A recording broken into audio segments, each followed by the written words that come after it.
Ei, gente, boa noite. Vamos começar? E aí o pessoal pode ir chegando, pegando o bonde andando.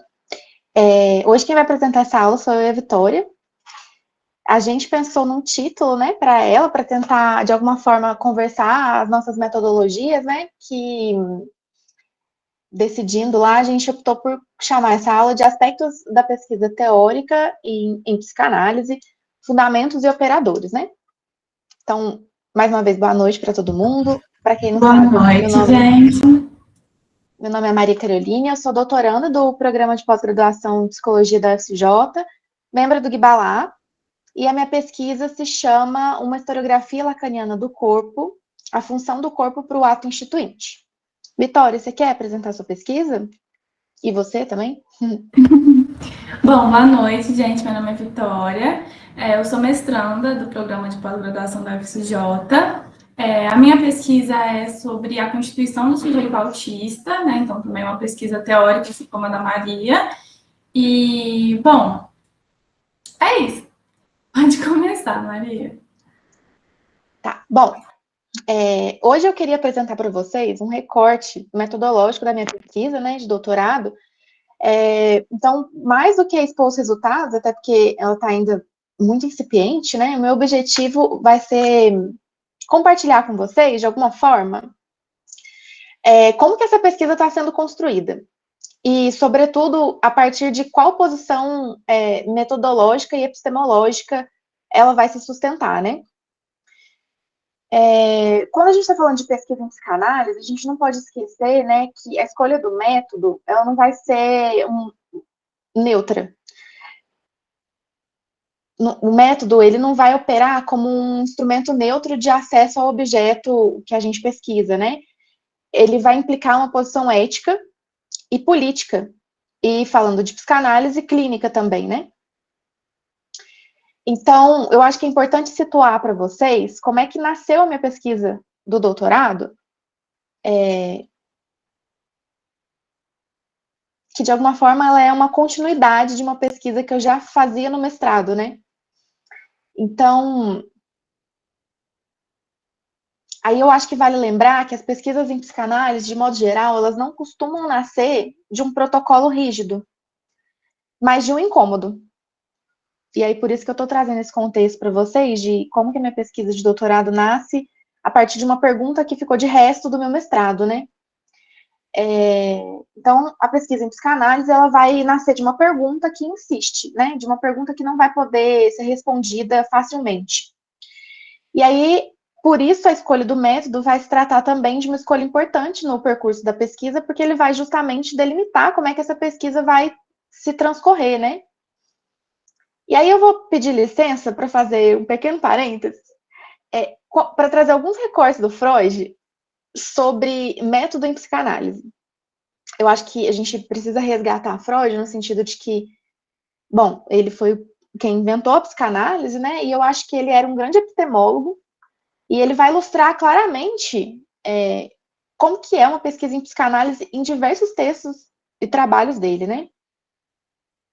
E aí eu acho que o primeiro aspecto, assim, que fica muito claro nesses recortes que eu vou trazer para vocês daqui a pouco, é que a gente precisa desassociar um pouco a pesquisa em psicanálise desse modelo habitual de outras áreas da ciência, de como outras áreas da ciência realizam as suas pesquisas, né? Que segue um determinado método no estilo de uma lista que você vai dando check à medida em que você avança na pesquisa, né? Porque as pesquisas em psicanálise, elas não vão se dar de uma maneira pré-estabelecida ou fechada de antemão. Elas vão se construir de uma maneira muito artesanal à medida que a própria pesquisa avança.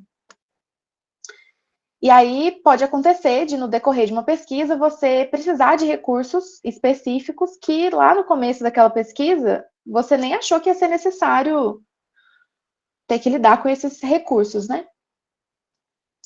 E aí eu vou parafrasear o Chico César, porque eu acho que ele diz de uma forma muito poética e que ilustra muito para a gente.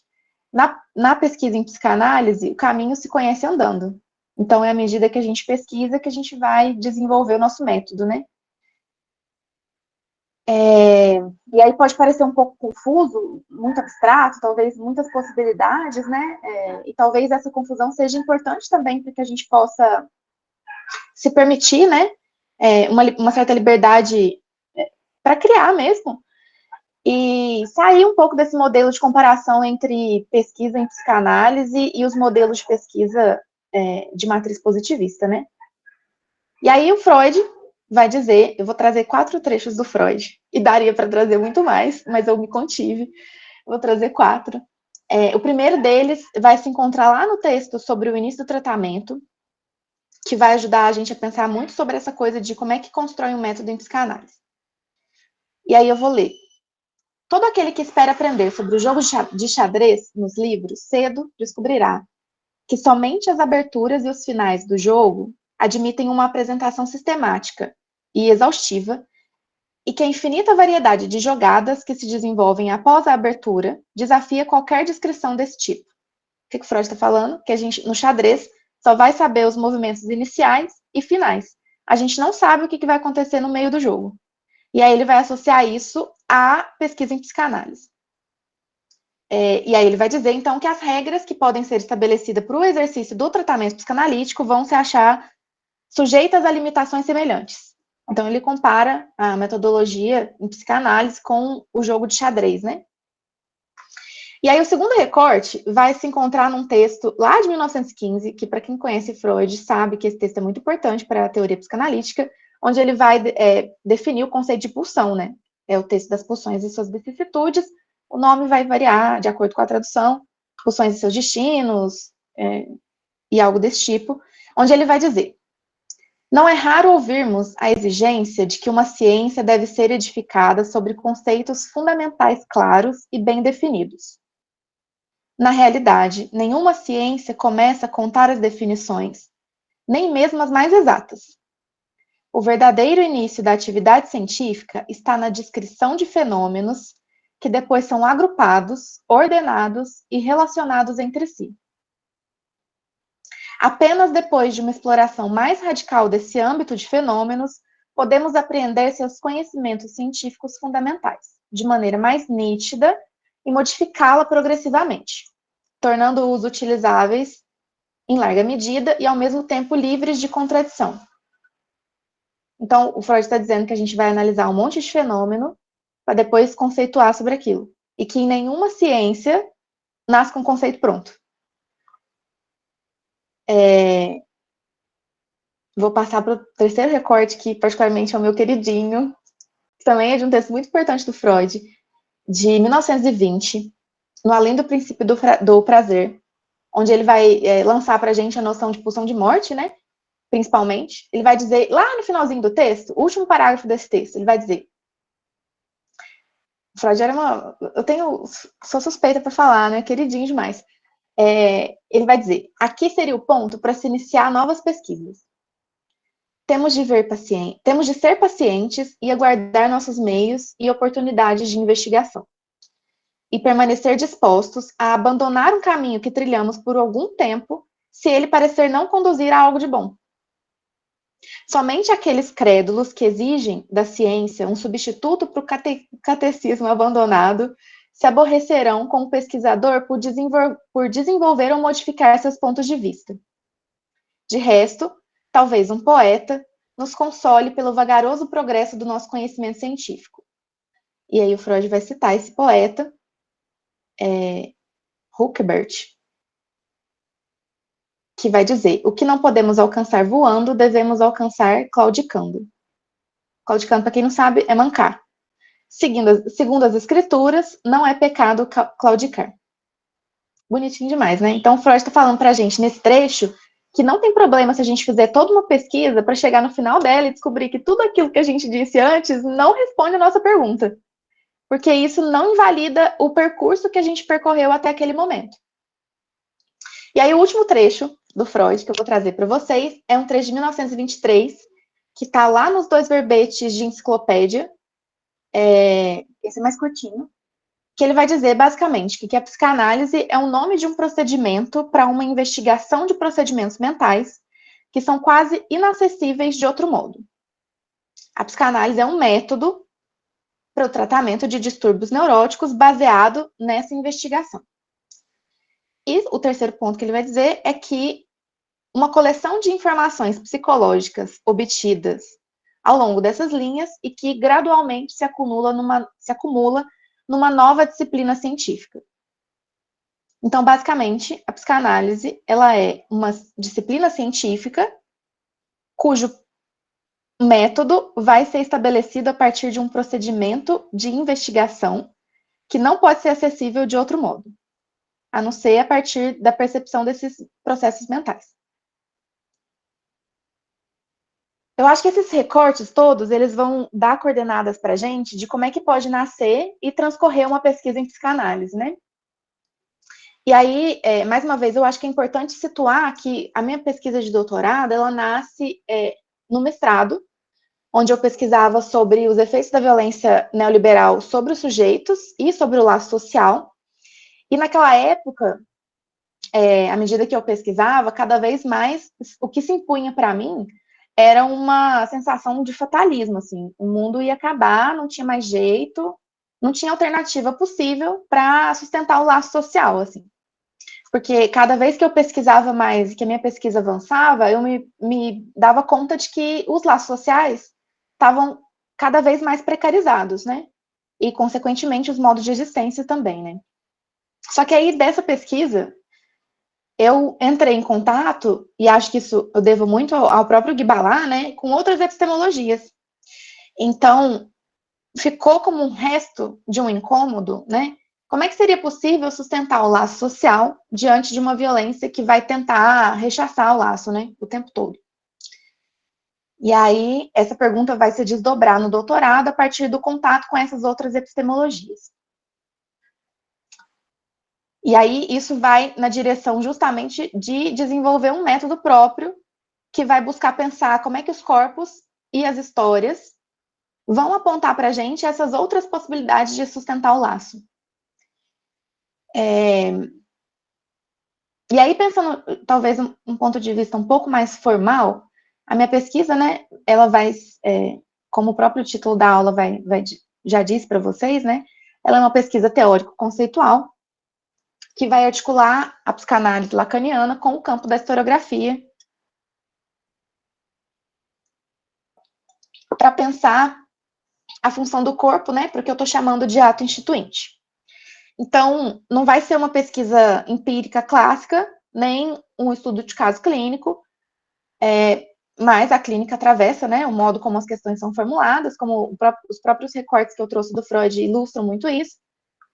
Quando a gente está falando de pesquisa em psicanálise, a gente está falando de clínica. Então, a gente precisa lembrar, né, que uma pesquisa em psicanálise não vai se fazer sem a clínica e vice-versa. E aí, então, o meu trabalho, ele vai se colocar em oposição, né, num primeiro momento, ainda que seja uma pesquisa teórico-conceitual, ele vai se colocar em contraponto com as concepções positivistas de ciência, né? E aí, lembrando que as concepções positivistas de ciência, né, são aquelas que propõem uma certa neutralidade do pesquisador, que vão separar muito rigidamente sujeito e objeto, que vão ser marcadas por uma certa linearidade temporal, e vão propor uma certa universalização do saber, quase totalização do saber, né? Então, quando a gente está falando de pesquisa em psicanálise, né, a gente precisa pensar no contraponto a tudo isso que eu falei. Então, o pesquisador vai estar implicado, essa implicação não consiste num erro metodológico, mas numa condição de possibilidade da própria pesquisa, né? Então, quando eu estou apostando em outras epistemologias para fazer um contraponto justamente com esses aspectos positivistas, né? No meu trabalho vai ficar nítido, e aí muito amparado pela psicanálise, a valorização da descontinuidade, a valorização do fragmento, do resto, e da impossibilidade de totalizar o saber, ou a verdade. E aí isso tem sido um grande desafio, né? Como é que a gente opera isso dentro dos moldes de uma pesquisa acadêmica? isso para mim tem sido uma questão, assim, com muito... Vamos ver como é que eu vou conseguir driblar isso, né? Se é que vai ser possível. E aí, nesse sentido, né, na tentativa de driblar um pouco isso, eu fiz algumas apostas no meu percurso até agora, que eu vou contar para vocês aqui, para ver se traz um pouco ilustrado, né, essas apostas metodológicas, né? Então, primeiro eu vou tomar como ponto de partida, né, o método indiciário, a partir do qual a própria psicanálise vai se servir na sua origem. Acho que os meninos falaram disso na aula passada, para quem estava por aqui também. Quando Freud diz, né, que a clínica vai se constituir daquilo que não aparece de forma direta, mas daquilo que surge através dos rastros, que o Freud vai nomear de lapso, repetição, ato falho, sintoma, ele vai fazer uma aposta no método indiciário como ferramenta clínica, né? E aí, lá no texto sobre os estudos sobre a histeria, o Freud vai dizer que aquilo que não pode ser dito vai falar nas pontas dos dedos. Então, a psicanálise se ancora no método indiciário para ouvir aquilo que aparece, apesar de tentar silenciar, do social tentar silenciar, né? E aí a gente pode pensar, então, que se amparando no método indiciário, a minha pesquisa, né, não vai se orientar pela busca de fatos objetivos, mas pela leitura desses indícios que vão se inscrever nas entrelinhas do cotidiano. Minha aposta é que essas entrelinhas vão se inscrever no corpo, na linguagem e até mesmo na história. E aí isso vai se dar justamente pela identificação de algo que, de alguma forma, não deveria estar ali, que causa um certo incômodo, um certo desencaixe. Então, o corpo, nesse sentido, ele não vai ser um objeto de análise, né? Mas um lugar onde algo do real insiste e retorna. E esse real que marca o corpo vai dar a ver os vestígios, né? Esses rastros, ou restos, né? Como vocês quiserem chamar, de diversas formas. E aí aqui o método ele não vai visar encerrar ou totalizar, dizer que o corpo só permite o vestígio que apareça dessa forma, porque não é disso que se trata, né? Mas é uma tentativa de verificar possibilidades de fazer essa leitura e, muito especificamente, de ver como é que isso reverbera no laço social. E aí, eu preciso lembrar vocês que a minha pesquisa se chama Uma Historiografia Lacaniana do Corpo, né? Mas o que é isso que eu estou chamando de historiografia lacaniana? Eu opto por usar esse nome como método, né, para propor uma crítica à historiografia tradicional. E aí a gente precisa lembrar que a historiografia tradicional talvez se ancore, em certa medida, nos modelos positivistas no que concerne a temporalidade, pelo menos, de pensar uma temporalidade linear, enfim. Ela vai ser centrada no arquivo, um arquivo oficial, numa narrativa dominada pelos vencedores e que permanece, em grande medida, inacessíveis àqueles que são descritos na historiografia tradicional como vencidos, né?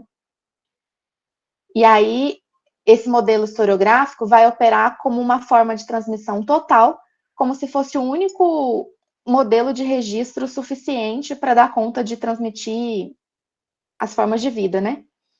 E aí ele vai considerar qualquer diferença, como, por exemplo, se a gente pensar nas religiões, nas tradições que são oralizadas, né?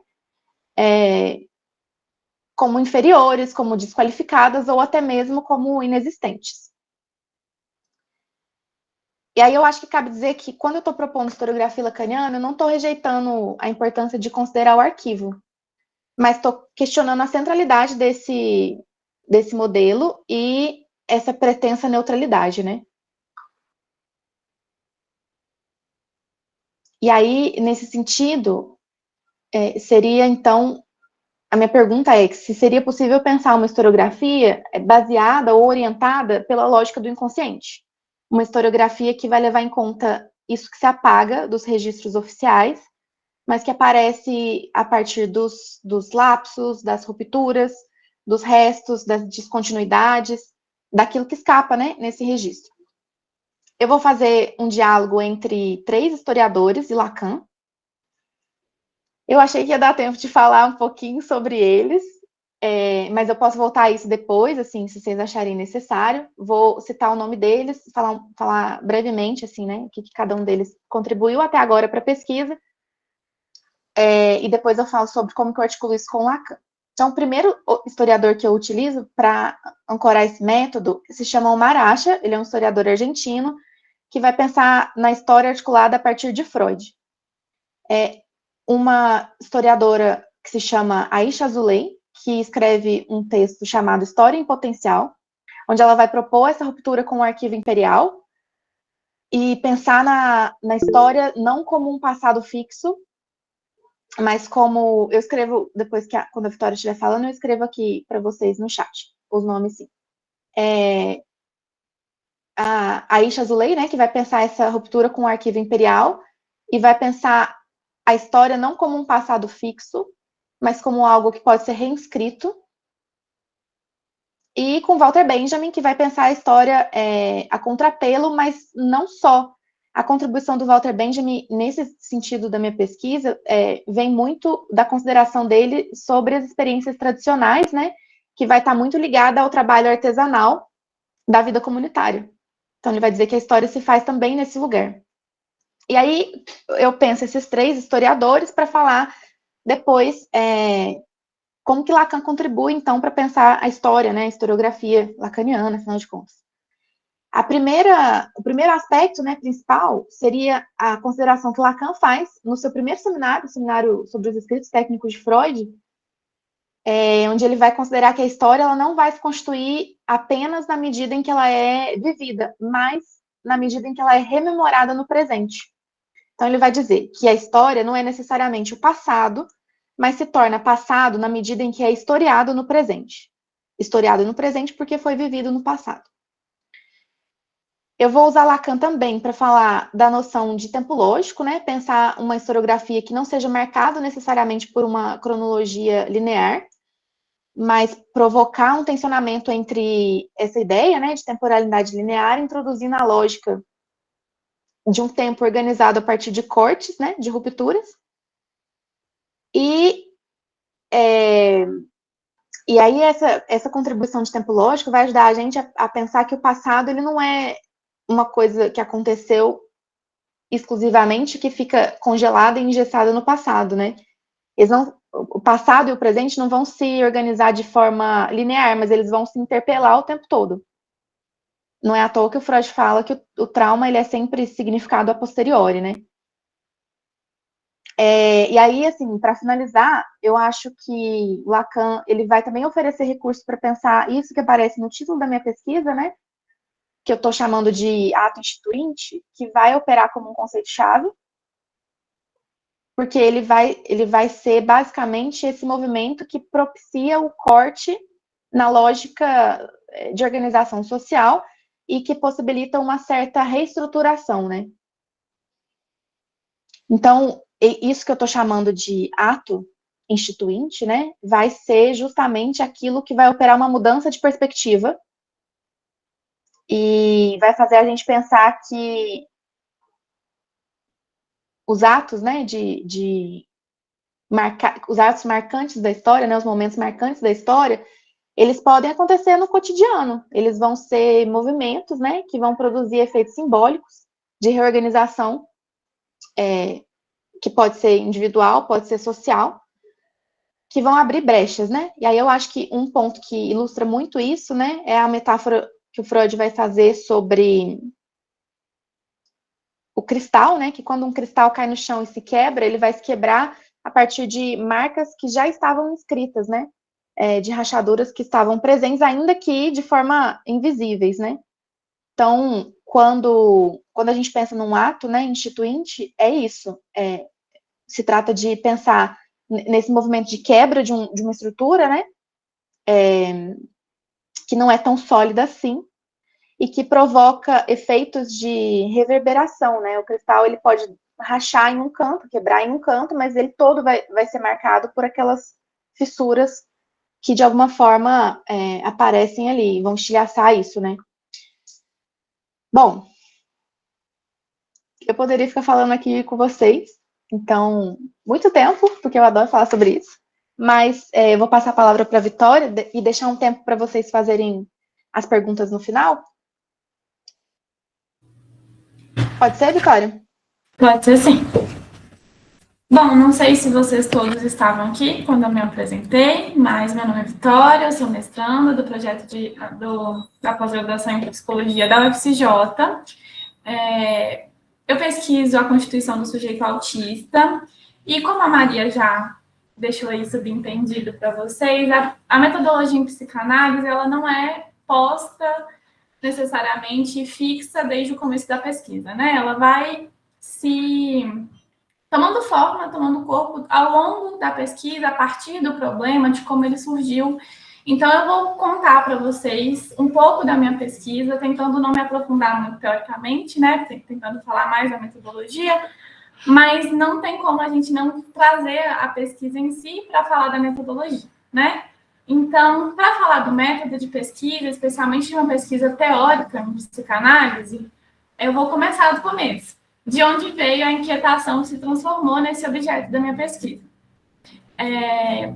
Assim como a pesquisa da Maria veio de uma inquietação dela do mestrado, e aí surgiu o doutorado, a minha veio da iniciação científica ainda na graduação e se transformou num mestrado.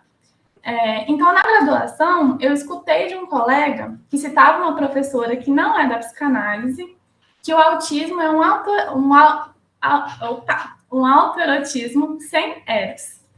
E escutando isso, eu fiquei muito inquieta com a fala, porque exatamente nessa época eu estava fazendo uma matéria com o Roberto em que a gente estava estudando o desenvolvimento libidinal, que é o autoerotismo, o narcisismo e o investimento objetal, né, o autoerotismo. Então eu levei essa pergunta para ele, né, essa frase que eu escutei, e ele obviamente não me respondeu. E aí se tornou uma pesquisa. Ele me mandou ler, escrever sobre, e a partir disso foi se construindo a minha iniciação científica. E aí já nas primeiras leituras que eu fiz, até porque eu já estava lendo sobre, né, na disciplina mesmo, eu quis discordar da afirmação de que o autismo seria o autoerotismo sem eros. Porque o autismo não pode ser simplesmente uma fixação no autoerotismo se o eros sem o eros, se o eros é exatamente o laço lipidinal possível. E a gente vê na clínica, com autistas, né, na UFCJ a gente tem um projeto especificamente de clínica para sujeitos autistas, a gente atende crianças, adolescentes, adultos, familiares. Então, a gente vê na clínica vários arranjos feitos por esses sujeitos, né, que ou receberam diagnóstico, ou se identificam como, ou estão na estrutura, né, autística, a gente vê vários arranjos deles para fazer um laço possível, né? Para que seja possível construir uma relação com o outro, às vezes pela música, às vezes pela escrita, às vezes por meio de objetos autísticos, que eu vou falar um pouquinho mais para frente também. Então, vendo esses arranjos possíveis, eu achava impossível que fosse explicado o autismo assim por algo tão simples. E, além disso, o autoerotismo é o primeiro momento do desenvolvimento libidinal, né? Marcado por uma indistinção entre eu e outro. Mas, para o sujeito autista, o outro é muitas vezes visto como intrusivo. Tem uma defesa contra aquilo que é oferecido por esse outro. Em alguns casos, a gente vê a defesa da voz do outro, né? Nos casos de autistas que tampam os ouvidos. Em outros casos, a gente vê uma defesa contra o alimento que é oferecido por esse outro. Então, nos casos que tem seletividade alimentar, essa defesa é vista de várias formas e é reconhecida por vários autores. Então, a própria defesa contra o outro indica a presença de um outro. Então, a gente não pode reconhecer o autismo como esse momento de indistinção, né? Em que não haveria eu e outro. Então, essa defesa é reconhecida por vários autores, mas, e essa frase também de que o autismo é o autoerotismo sem eros, ela é bem conhecida e ela é atribuída ao Boyle, que é quem cunhou o termo do autismo, né? Quem criou o termo. E aí, apesar disso, eu não encontrei autores nesse momento que buscassem compreender o autismo a partir do autoerotismo. Né? A gente tem várias leituras, mas não necessariamente que começassem desse ponto. Então, foi aí que se formulou o meu problema de pesquisa, né? Como que eu poderia pensar o autismo a partir da teoria do desenvolvimento libidinal do Freud, considerando a relação do sujeito com o outro. E aí, tudo isso já começa a apontar um caminho metodológico, que é descrever. Descrever o percurso do conceito, descrever como o significante autismo aparece na história da psicanálise, escrever como cada autor tenta responder à sua maneira um mesmo problema, que é como se constitui o autista em relação ao outro. E aqui nesse ponto, falando um pouco mais de metodologia em si, já entra uma ideia importante do Bachelard, quando ele diz que o conhecimento deve ser mantido em torno do seu centro, e que ele não se deforma de uma vez, mas pouco a pouco, sob o impulso de uma hostilidade moderada. Essa ideia ela é muito importante para a pesquisa teórica em psicanálise, porque pesquisar não é simplesmente repetir os autores, mas também não é rejeitar tudo aquilo que é dito pelos autores, né?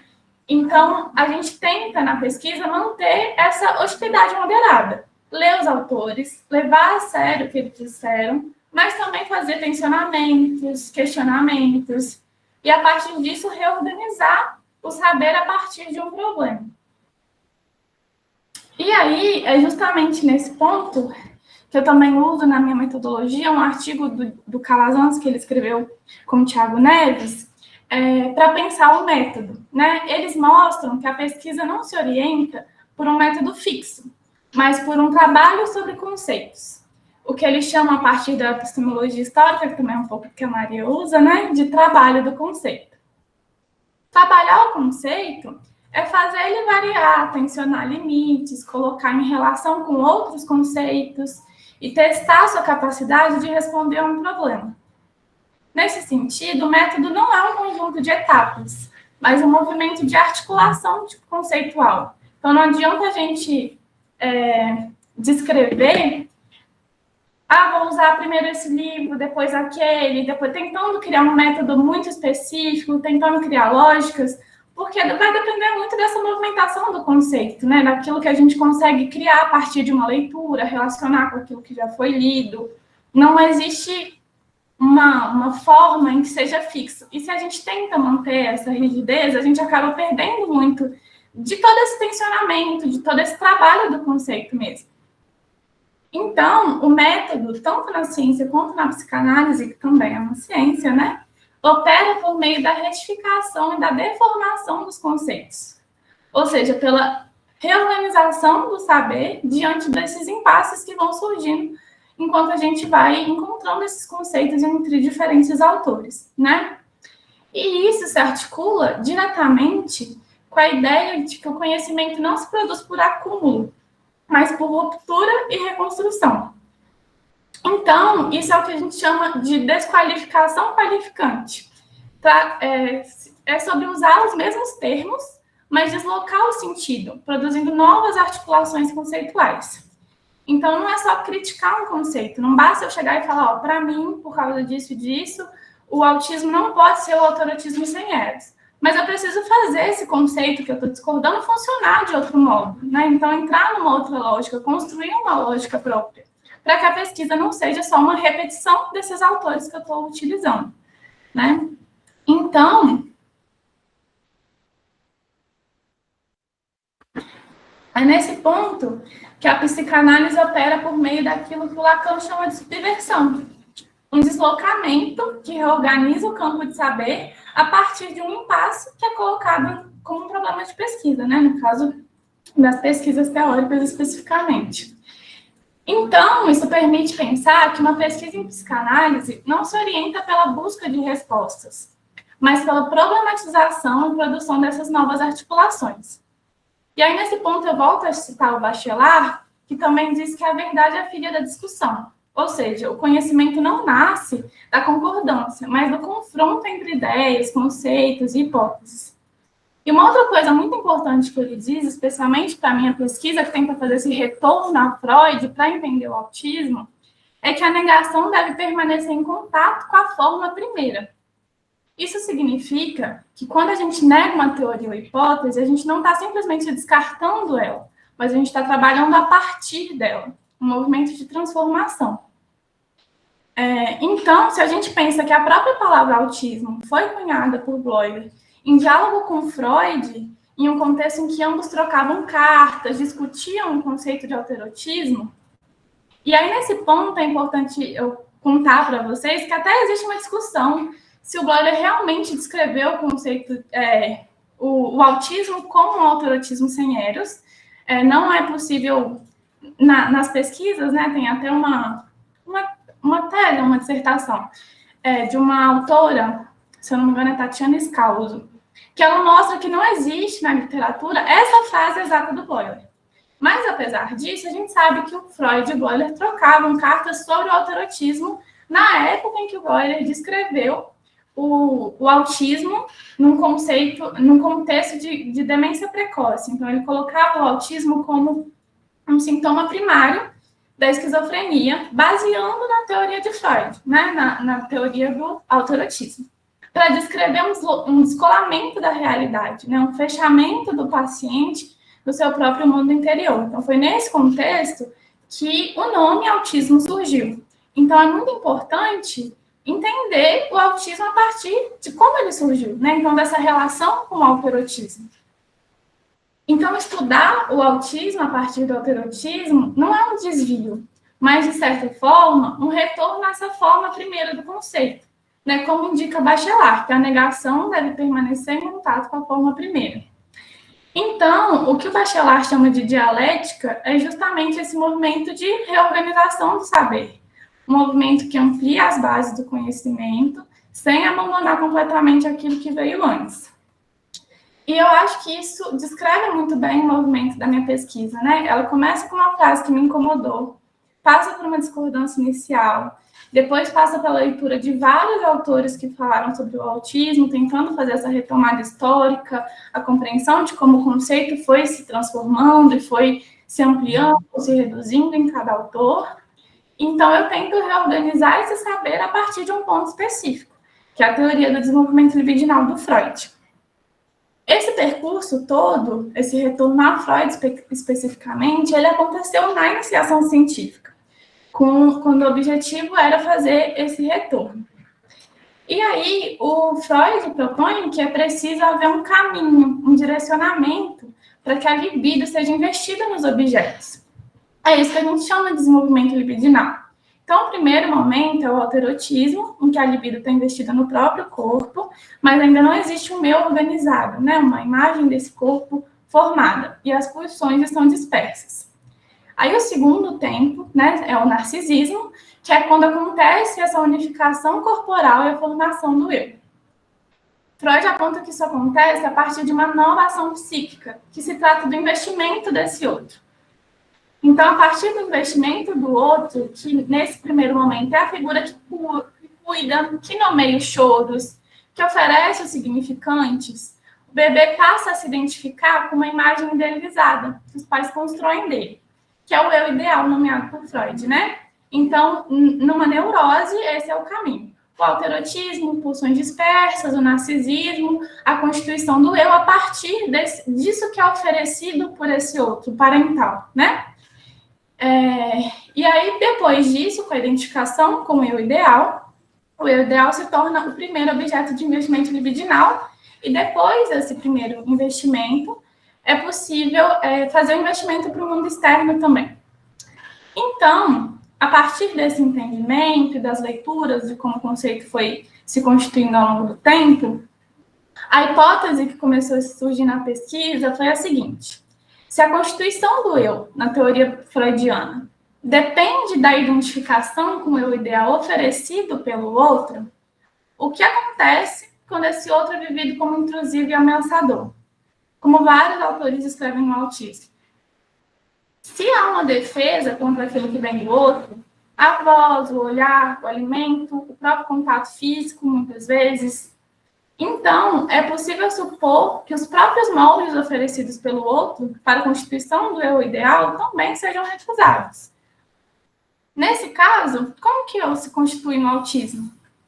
Então, a hipótese que embasou, que surgiu a partir da minha iniciação científica e que embasa agora o mestrado, é que no autismo essa constituição pode se organizar em torno de um objeto privilegiado, o objeto autístico, que funciona como um ponto de amarração para o corpo, para o eu e para a libido. Ou seja, o objeto autístico poderia ocupar, para o sujeito autístico, uma função estruturante na constituição narcísica. Então, no momento do narcisismo, na neurose, o sujeito se identifica com o eu ideal. Porém, esse eu ideal para o autista é ameaçador. Então, ele vai ali eleger um objeto, que é nomeado por vários autores como objeto autístico, para fazer a constituição do seu eu. Então, essa hipótese apareceu de forma ainda muito inicial na minha iniciação científica. E por isso, eu resolvi continuar com a pesquisa no mestrado.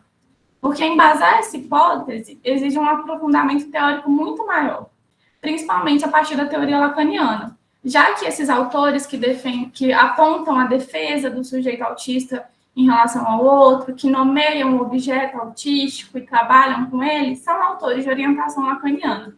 Então, se a minha hipótese surgiu a partir de autores de orientação lacaniana, eu tenho que relacioná-la com Lacan. Isso aí também indica o percurso metodológico, né? Então, a minha pesquisa de mestrado surge como uma continuação direta da iniciação científica, com o objetivo de aprofundar essa hipótese. E aí, como que eu pretendo aprofundar essa hipótese?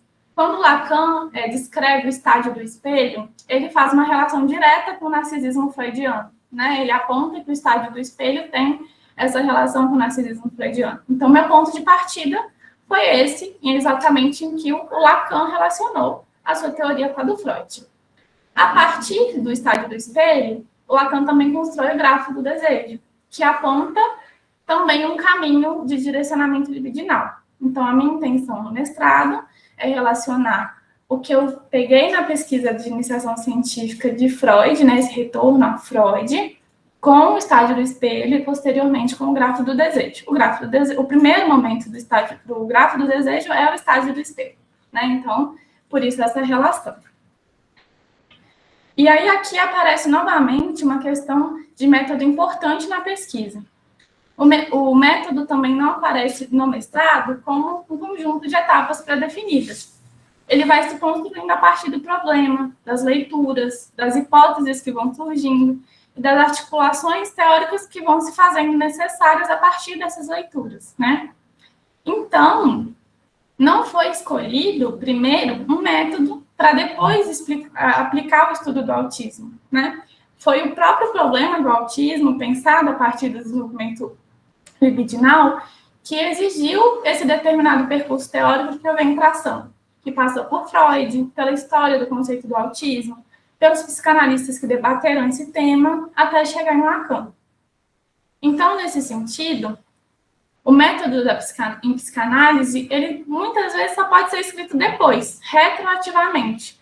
Quando o pesquisador consegue olhar para o percurso, né, quando eu consigo pensar na minha pesquisa, e assim dar um sentido para tudo que foi feito. Por que foi esse caminho que eu segui? Eu só consigo entender nesse momento, em que eu já fiz uma primeira pesquisa, que criou condições para eu começar o mestrado, né, para eu ir criando esse caminho, e também não tenho certeza onde eu vou chegar, né, nem com todo esforço, com toda planejamento de leituras, tentar encontrar leituras que vão se encaixar com o que eu tenho, com o que eu estou pensando até o momento, não é algo que pode ser previsível, né?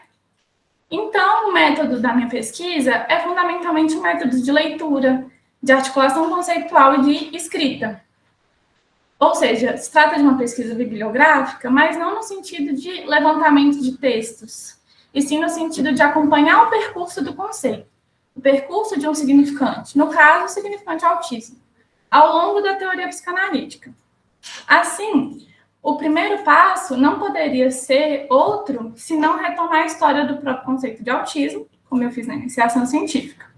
Ou seja, antes de tentar responder onde se localiza o sujeito autista na teoria do desenvolvimento libidinal, foi necessário perguntar como o autismo foi sendo concebido ao longo do tempo. De que autismo a gente fala quando a gente usa essa palavra? Como a gente sabe, o autismo compreendido hoje em dia de várias maneiras, por várias teorias, não só na psicanálise, mas também na psicanálise, né? Existe toda uma discussão se é uma quarta estrutura, se é uma psicose. Na minha pesquisa, eu levo em consideração autores que consideram como uma quarta estrutura. Então, isso também indica um caminho metodológico, né? Como que é a compreensão de autismo possível e qual delas eu vou eleger para seguir um caminho metodológico também. Por isso, a pesquisa começou com essa retomada do conceito, desde Bleuler, passando por Kanner, pelos psicanalistas, inclusive aqueles que chamam o autismo de psicose também foram estudados na pesquisa, né? Então, bom, tentar resumir aqui para vocês também.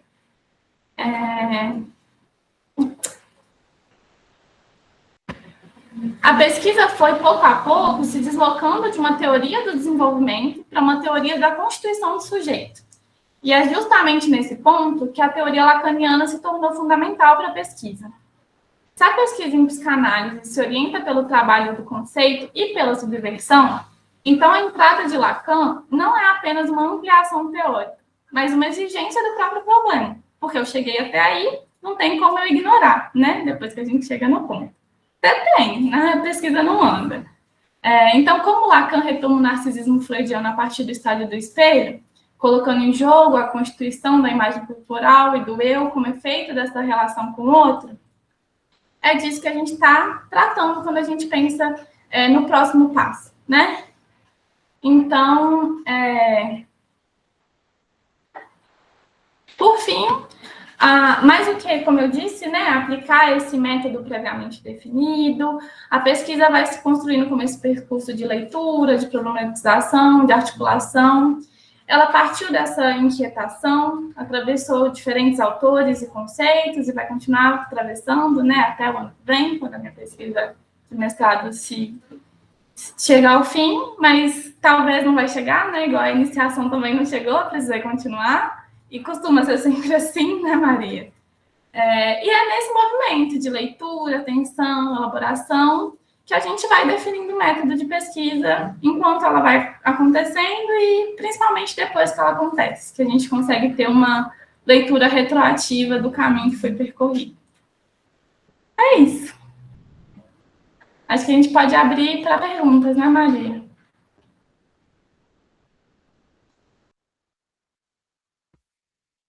Podemos, mas eu queria fazer um comentário. Fazer um comentário, Vitória, porque assim, é engraçado como você coloca que sua pesquisa surge da iniciação científica, porque a minha surge da iniciação científica também. Aí ela vai para uma pós-graduação, aí ela vira um mestrado, e depois que ela chega no doutorado, né? Mas aí talvez, eu acho que seja interessante pontuar que é curioso como que, apesar disso, né, a pesquisa não tem fim, ela tem um ponto de partida em comum, né, que é um incômodo colocado como questão. E aí eu acho que isso é muito legal da psicanálise, mas enfim, vou deixar o pessoal falar um pouco.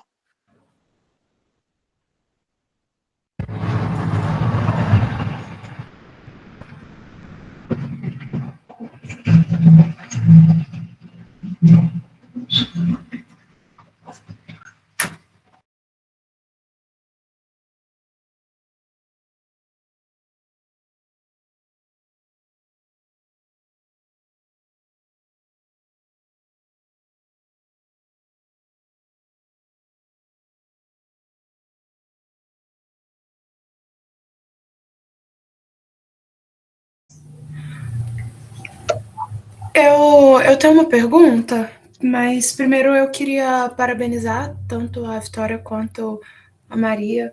Gostei muito da exposição que vocês fizeram, mas teve um ponto da fala da Maria que eu fiquei um pouco presa nele, assim. Você falou algo no sentido de tentativas que a gente faz para poder tentar driblar essa imposição que muitas vezes vem dentro do meio acadêmico de como fazer pesquisa, né? Muito em função, em referência a um modelo positivista. E aí você citou algumas dessas formas, né? Falou do método indiciário e aí como Freud pensa isso na clínica. Mas eu queria que você falasse mais disso dentro da sua pesquisa, Maria, assim, do seu método, né? Porque eu entendo que dentro do doutorado também tem essa liberdade de propor um método, né? Que é algo que a gente já não faz na iniciação ou no mestrado, assim. Aí eu queria que você pudesse falar um pouco disso. Propor uma tese, na verdade, enfim. Então, mas eu acho que essa pergunta ela é muito, muito cirúrgica, Lívia, porque assim, a gente escuta muita coisa, né, quando a gente está fazendo uma pesquisa, e especialmente, talvez por ser mulher na academia, eu não sei dizer ao certo, mas o doutorado ele dá uma certa liberdade, né, para que a gente possa inventar. E aí, quando eu estou propondo a historiografia lacaniana, né, como método de pesquisa, é justamente isso que você coloca na sua pergunta, né? Assim, você traz a pergunta, mas traz a resposta junto. Porque é isso, né? Eu estou propondo uma historiografia que aposta na psicanálise e que aposta em uma história que pode ser reescrita, num sentido de que a aposta vai estar justamente no fragmento, né? Nisso que o arquivo oficial vai chamar de resto, vai desqualificar, né? Vai tirar o acesso ao direito, vai tirar o direito de acesso, né? É isso que a historiografia lacaniana busca ouvir, assim. Não sei se responde sua pergunta, mas eu acho que passa por aí, assim. E aí, quando tô falando, né, justamente dessa contraposição entre o positivismo e o método que eu estou tentando formular, né, para dar conta da minha pesquisa, passa um pouco por aí mesmo. Eu acho que meu método aposta na própria psicanálise enquanto metodologia mesmo, né? Mas, enfim, não sei se eu te respondi.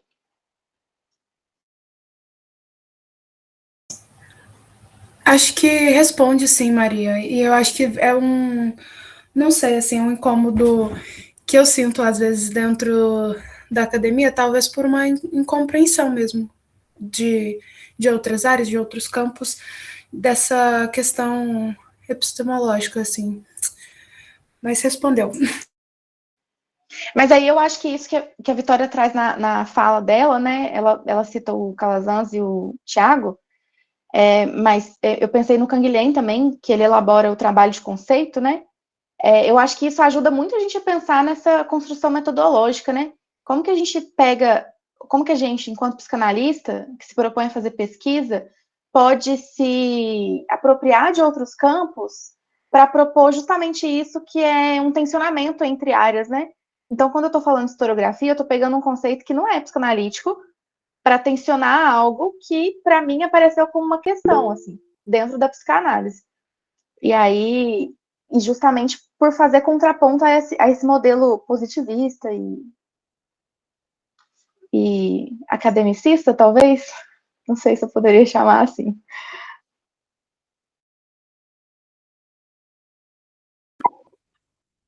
Oi, gente, já estou invadindo aqui. Queria parabenizar as duas pela exposição, foi muito massa. E fazer uma pergunta para cada. A Vitória, quando fala de construir a metodologia a posteriori, me lembrou muito a imagem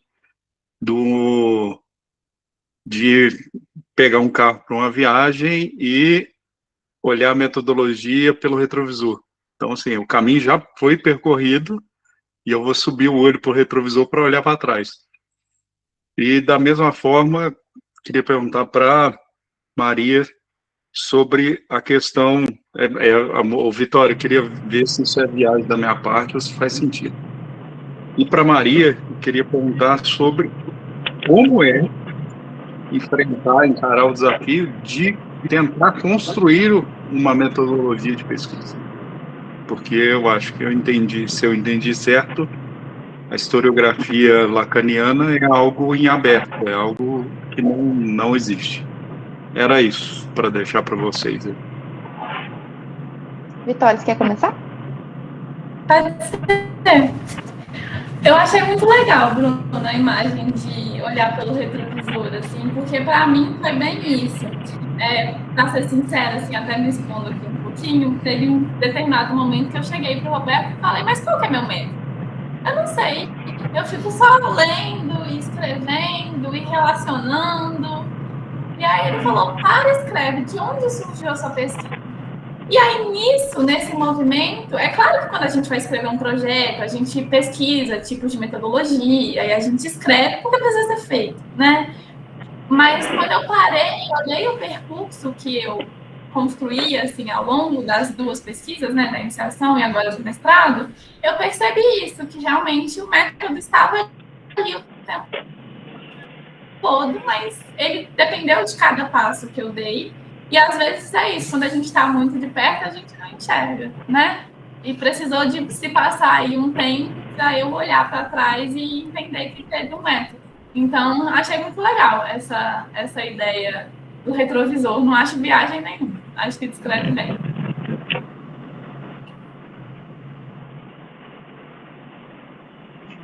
Então, né? Como que é essa coisa aí de propor um método e tal? Eu acho que esse talvez seja o desafio de todo mundo aqui. Que está se propondo, né, pesquisar aí em psicanálise, embora a minha tese seja o meu método, né, a minha tese é a historiografia lacaniana, que é o próprio método que eu estou usando para elaborar minha pesquisa.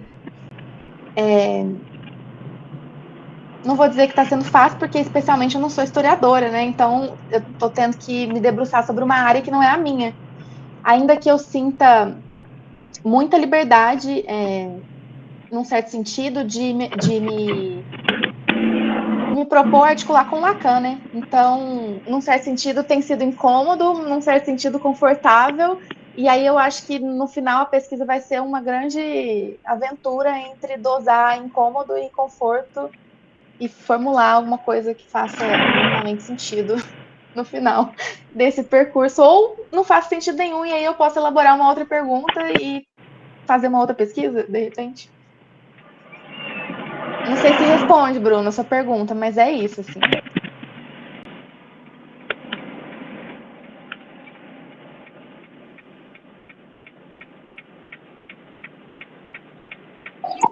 Vamos lá, gente. Precisa ficar com vergonha, não. Vou perguntar também. Giovana, seu microfone está aberto. Eu estou na dúvida se ela quer fazer uma pergunta. Meu microfone está aberto? Sim. Desculpa, foi sem querer. Desculpa pelo possível barulho, gente. Eu tô no carro. Vou desligar aqui o microfone.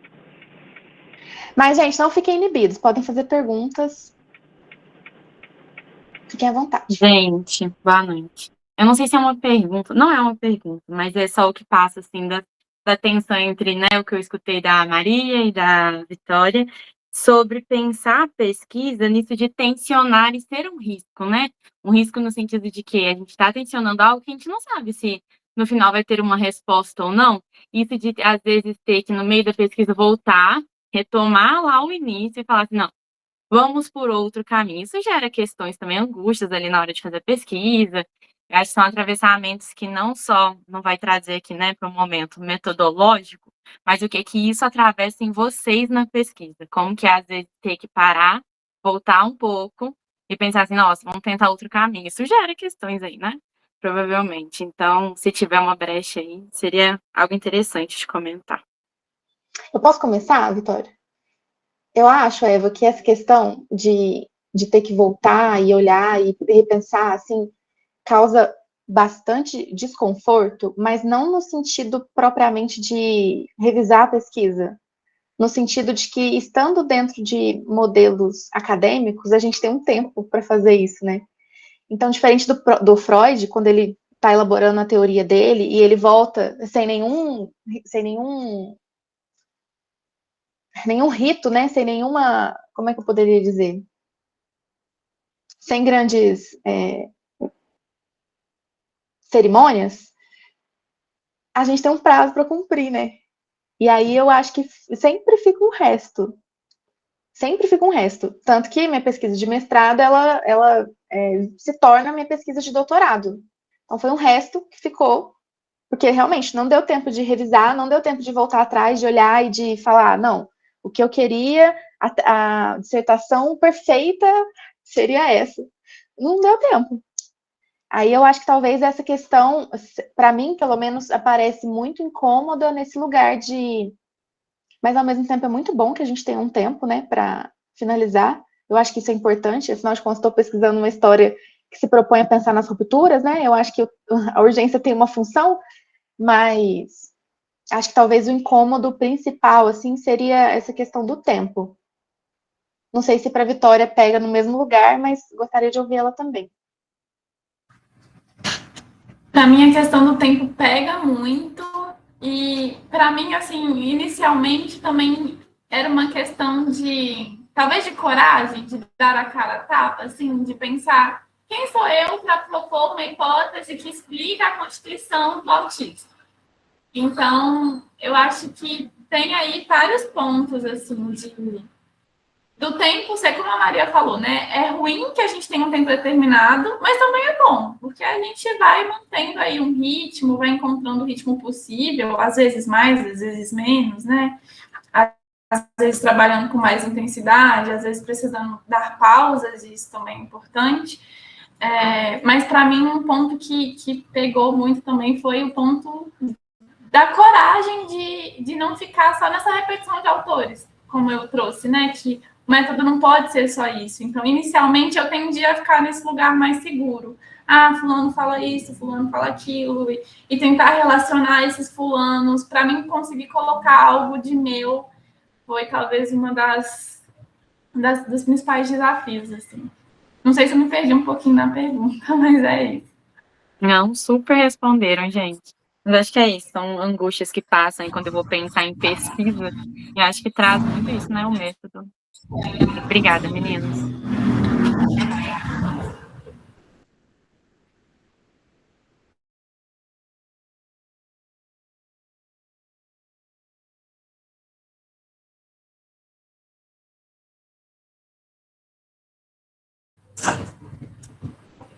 Temos mais alguma pergunta? Vitória, quando você disse, me chamou a atenção quando você disse assim, quem sou eu para fazer esse tipo de pergunta e tentar responder, né? E aí eu estou pensando comigo, está mais ou menos nesse sentido.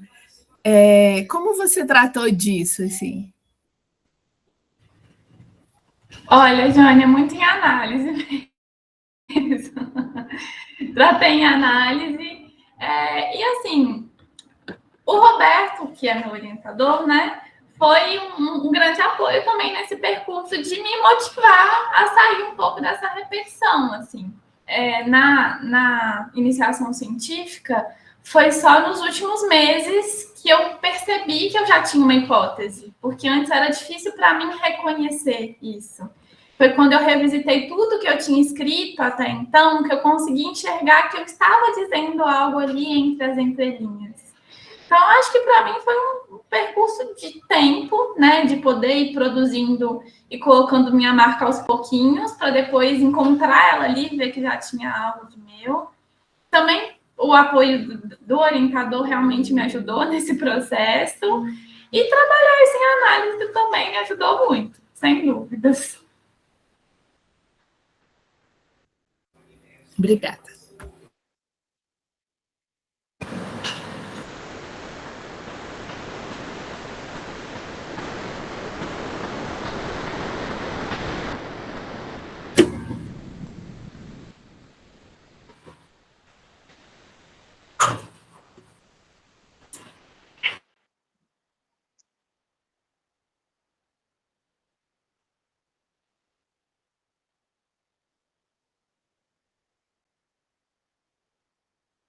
Alguém mais tem perguntas? Acho que se for o caso, a gente pode encerrar, né, Vitória?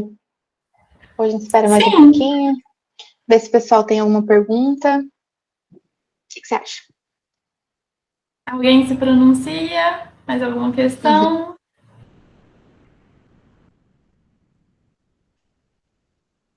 Bom, acho que a gente pode ficar por aqui, então. Eu acho que só dizer, né, obrigado a todo mundo aí que participou, que ouviu a gente. Se vocês acharem, quiserem chamar a gente para conversar, vocês têm os nossos números lá, né? Tá no grupo? Sim, então, a gente tá eu acho que essa abertura é legal, assim. Então, fiquem à vontade. Pois é. Se surgir alguma dúvida aí a posteriori, a gente está à disposição. É isso. Tchau, gente. Boa Até noite. a próxima. Obrigada, meninas. Boa noite.